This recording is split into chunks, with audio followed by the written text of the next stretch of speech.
ladies and also gentlemen, if I may use that phrase. And indeed, that is what I am doing. Now, I said, look at the dance set in the corner here. Very nice. It does work, you know. We've had it oiled and everything. Yes. And look at these florid 1970s cushions. Very nice. Now, I got some notes down here, so I might keep looking. However, yes, I said I'd come back and do the third. This is the last part of the gift that keeps on giving. The Jethro Tull bursting out inflated version. And this is the DVD, which has been remixed somewhat by Stephen Wilson. DVD of the Montreux. Look at that. I just had my beard done the other day. Very nice. Nice, very nice. It's always good when it's just been done. Anyway, back to the DVD, which is from Madison Square Garden. Now, it was a TV show, so what you get here is 1970s colour bleed. It's not really bad. You don't think, oh my word, I can't see where his trousers start and his shirt ends. Can't see that or anything like that. But sometimes you just get, it's not indistinct or anything, but it's not sharp. You're not going to get, oh my word, that's 5K or whatever it's called. 4K, is that where we are now? 4K? You're not going to get anything like that. No, it's not that kind of thing. And when they pull out and do long shot stuff, it's a little bit more indistinct. It's a bit muddy. However, it's great. And you know I love this album. You know I love Bursting Out. You know I think it's a great... Where is it? Where have I got it? It's here. I'm going to show it to you again. Bursting Out, ladies and gentlemen. So, this is the bit here at the bottom, which tells you that you've got a DVD in there. Now, it's about 50 minutes long. And it's strange because they come out and do a little bit of music, and then they say, right, now we're going to go and come back on, and then you're all going to be on the telly because we're going to be filmed or something of that nature. So what we then get is Ian Anderson coming on to a resplendent, actually, in sort of eggshell blue beret, pulled quite tight, and then a kind of Miss Marple, a Margaret Rutherford Miss Marple cape, tweed cape. It's lovely. He's got his riding boots on and his jodhpur types, very nice. And he comes on and he's got the microphone and he says, if you ever wondered what it was like to, what it's like to perform to 20,000 people, I'm going to show you now. And then comes on, and then we start the show with Thick as a Brick. It's great. Now, you know I love this album. I've said before, it's one of my favourite live albums and often overlooked. And I'm so pleased we've got this this offer here. And I can give you a bit of the DVD stuff. Not going to stay for very long, mainly because I'm relaxing on my sofa. You see, relaxing on my sofa. So there's the dance set. Very nice. Got some CDs over there as well. Quite a wall full, actually. Anyway, one of the reasons why this is so good is because Mr. Martin Lancelot Barret, who is resplendent in quite tight-fitting suit, which looks like it's from some kind of wallpaper pattern, and a nice bow tie, does not stamp all over this. Oh, he's got stonking riffs here. He really goes for it, and you kind of forget that. If you're listening to the albums, you kind of forget that he's got such finesse. You sort of forget that actually he likes to rock out. He really does, and he does not throw those shapes. Great, but not as much as Mr. Ian Anderson, who is just, to watch him cavort, to watch him move around, to watch him dance across the stage, to watch him emote with this music, there is never anything that you think, that's a bit egregious. You know, he's just dancing so that to get us, to get a bit of attention or to get a laugh, something like that. No, this is all, he's overexcited with the music. He's telling us the story. It's beautiful work. He's got such a lot of energy and such a load of such a love of all this. So him and Mr. Martin Lancelot Barret, who, I mean, no lullaby.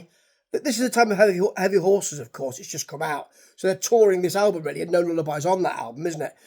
And he stamps all over the, the riff that then calms down for the song.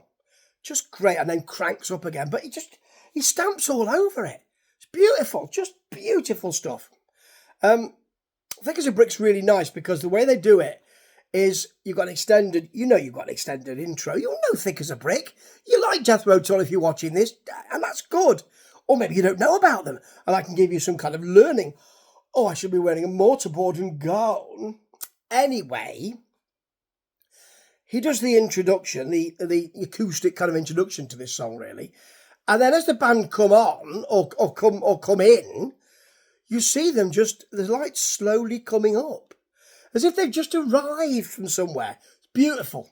Beautiful work. The band, can I say, are just great. Martin resplendent in white suit and big polka dot orange and white tie and big white pocket square handkerchief. Well, it's not even a pocket square, it's a handkerchief that's been pushed in.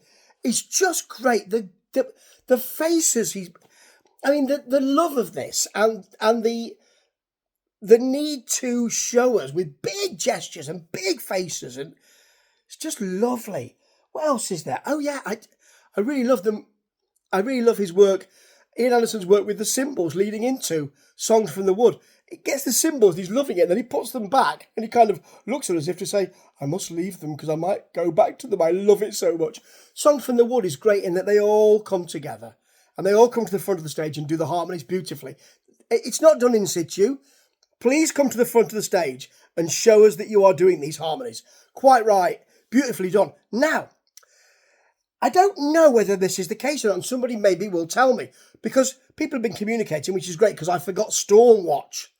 Last time I'd forgotten the name of the blooming album, hadn't I? Oh, dear. Anyway, yeah, Stormwatch.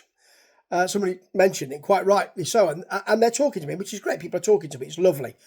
And when the members are being introduced, Ian Anderson says that they have at very short notice, stand-in bassist. John Glasscock not there. Now, he doesn't look like John Glasscock, this bassist, but he could be John Glasscock. He could be just taking the mickey, because that's what Ian Anderson does. Takes the mickey. He's the band leader, takes the mickey. I don't know. Maybe you can tell me. It doesn't look like him, but the band together are great, and they're tough. This is a really big, monolithic, tough sound for a really wide stage. I mean, they fill it well, and although Ian Anderson doesn't cavort around the stage very much, he does at the end. At the end they'll do the Dam Busters theme, and they'll throw the balloons out. The kind of spermatozoic type balloons out, and that's what. Just relaxing now. That's what is on the front of the cover. Here. There you go, front of the cover. Any excuse to show it again. So, there he is, batting out the balloon. So he's doing a kind of Chuck Berry almost duck walk. But he doesn't move around as far as getting away from his microphone very much. But I tell you what, he doesn't half use that. He's like Tony Ashton. When you see Pace Ashton Lord, for instance, he's selling the songs and he doesn't move very much, but he's right there. And, and you can't take your blooming eyes off him. And that's the way it is with Ian Anderson. He is a ball of energy. He's sweating profusely after the first track. Not surprising, because I'm not saying he's out of shape or anything. It's that he's really going for it. He's really giving us everything. This is a lovely piece of work. It's not long. It's about 15 minutes. And one of the great things is that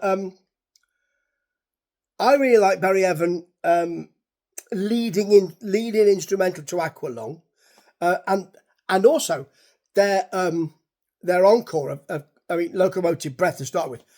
Could that have been any stronger? Could that have been any heavier? It's right in the crowd, actually, almost.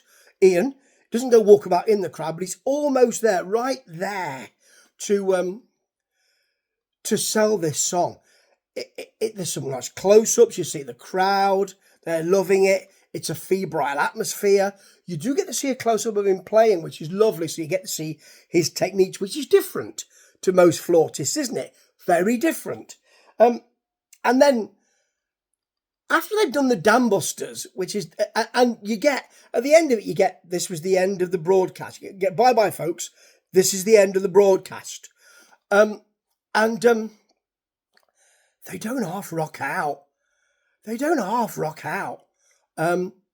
Actually, thinking about it, it wasn't Barry Evan. It was Mr. Martin Lancelot Barret, who, leading into that track, was it? It was Aqualung. Gets a, because you think, well, there's going to be because Ian goes, he excuses himself and goes, and he takes centre stage, that great guitarist, and really rocks out with it and really gives us some shapes, and it sounds fantastic. And then they segue into Aqualung. I thought this is going to be an instrumental, but they do one of those right at the end, which is just, I mean, it's just fantastic. I could have seen about 10 minutes more of this.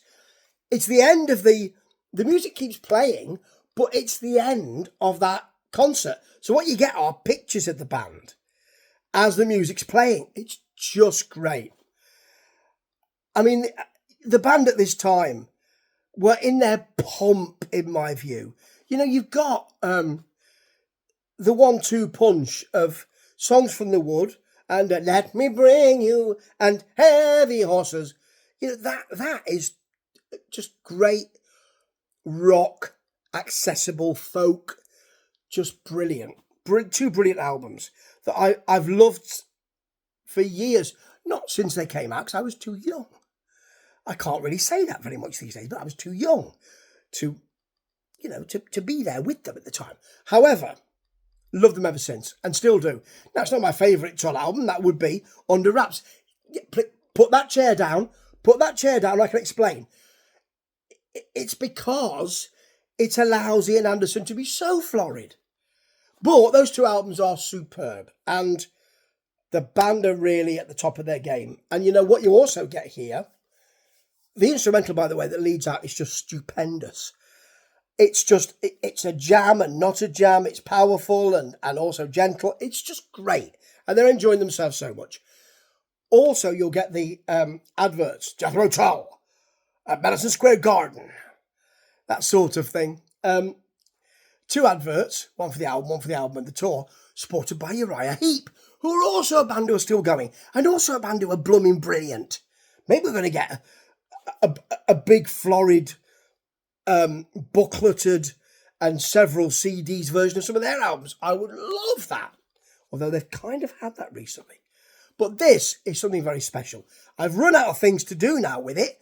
I could probably make a nice jewellery set out of the box, perhaps, or maybe fashion something. No, I don't want to touch it. It's lovely. But this DVD is just fabulous. I mean, do buy this if you feel you can. If you feel you can, and you're a Jethro Tull fan, it's a must. Because this is overlooked, and to have it in such a beautiful way. And that DVD, just wonderful. Ian Anderson is a talent that is singular and has never, in my view, been matched on his own terms.